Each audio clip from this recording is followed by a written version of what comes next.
In this video, we are going to talk about relationship between state and citizenship, relationship between citizenship and multiculturalism, and citizenship related to civil society.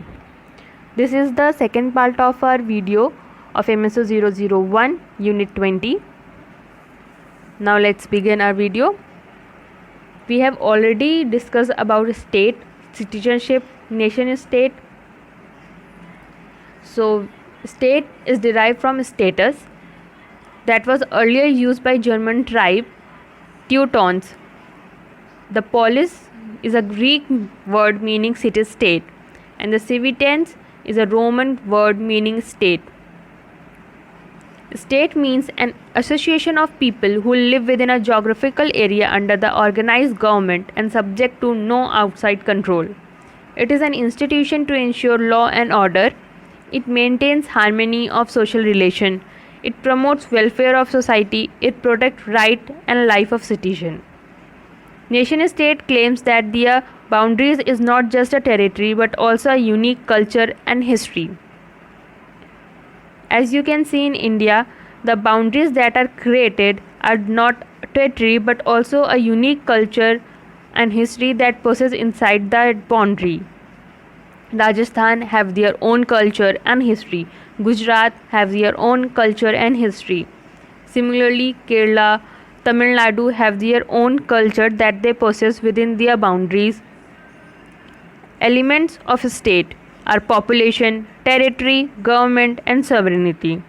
Citizenship is closely related to state. The success of it depends on the citizens. So, state and citizen both are interrelated. State provides the citizenship to the citizens, and citizen provide their certain duties towards the state to make it sovereign. Now let's see how citizenship and multiculturalism are related. Multiculturalism is the end state of either a natural or artificial process and occur on either on small or large scale. It is related to migration.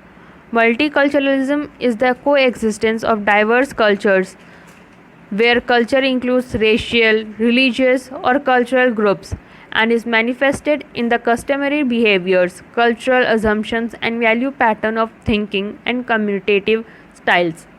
Multicultural accommodation is a problem of global political agenda.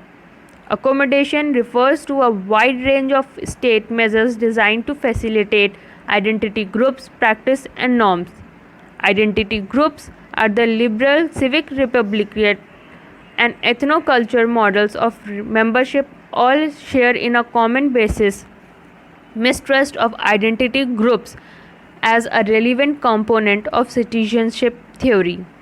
Identity group refers to a range of cultural, religious, or ethnic groups that are recognizable by the virtue of their norms. Proponents of a multicultural understanding of citizenship are concerned with power of the state and second, dominant social groups, that is to erode identity groups.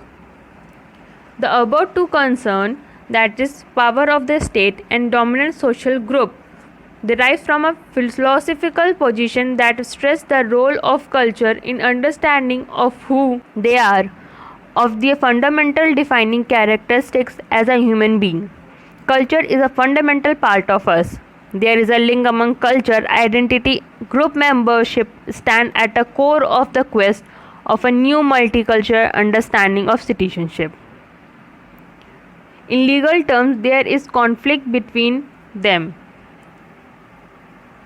Membership is an identity group combined with active participation in its culture. Expressions as distinct from mere blood ties can provide individual with an intelligible context of choice and a secure sense of identity and belonging. In multiculturalism, persons stand forth with the difference acknowledged and respected, and they participate in the public sphere without shedding their distinct identities.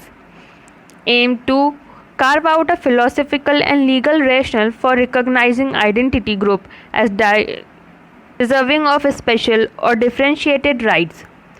Multiculturalism citizenship not see individual as a member of larger political community, but as having equal rights and meriting differentiated rights as a member of identity groups.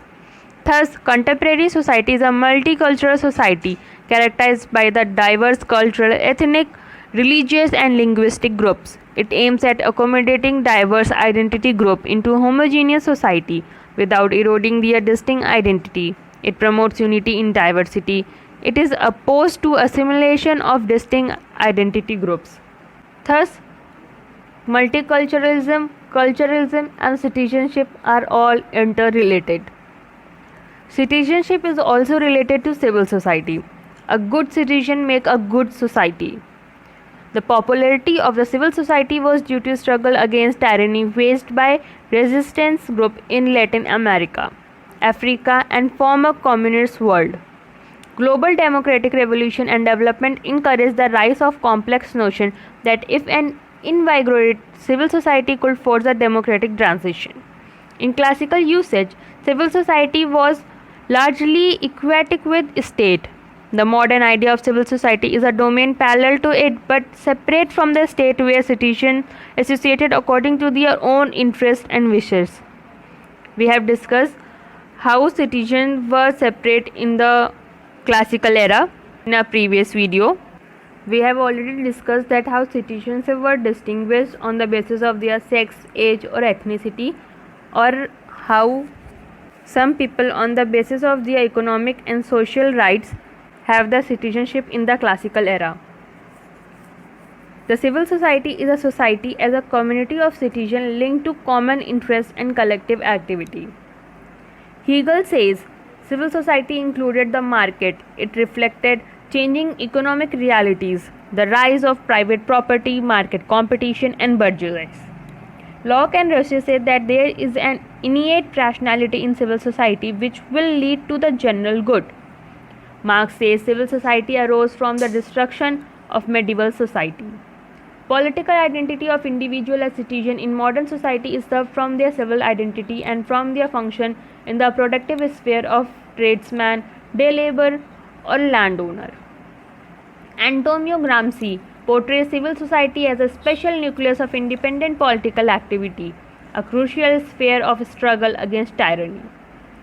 Thus, civil society involves relationship between individual and between individuals and the community. A view of society as organized or not the delineation of public and private. Civil society refers to realm of private sphere of an individual.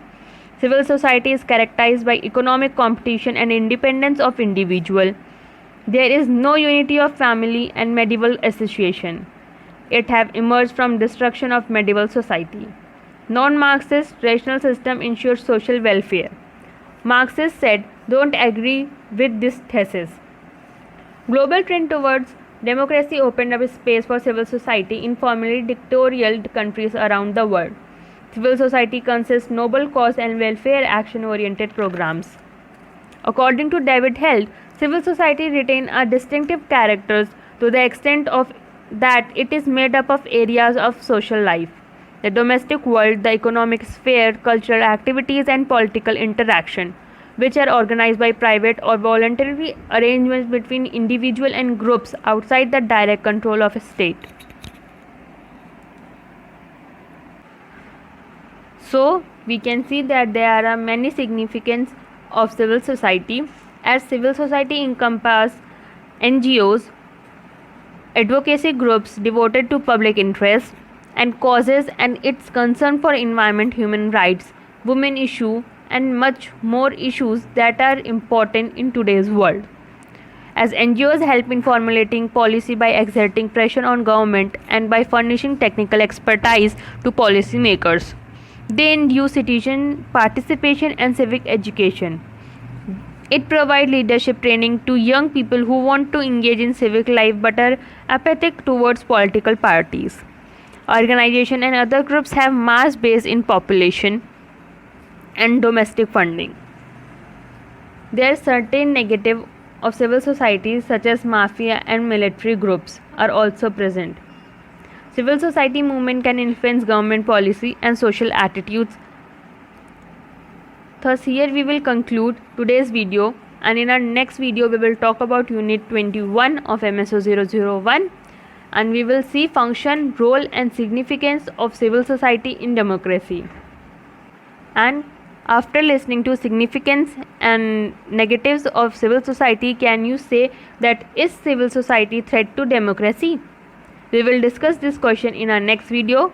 Please like, share and subscribe to our channel and comment for any query. You can also contact us on Telegram or Instagram for further updates of upcoming videos and information. Thank you.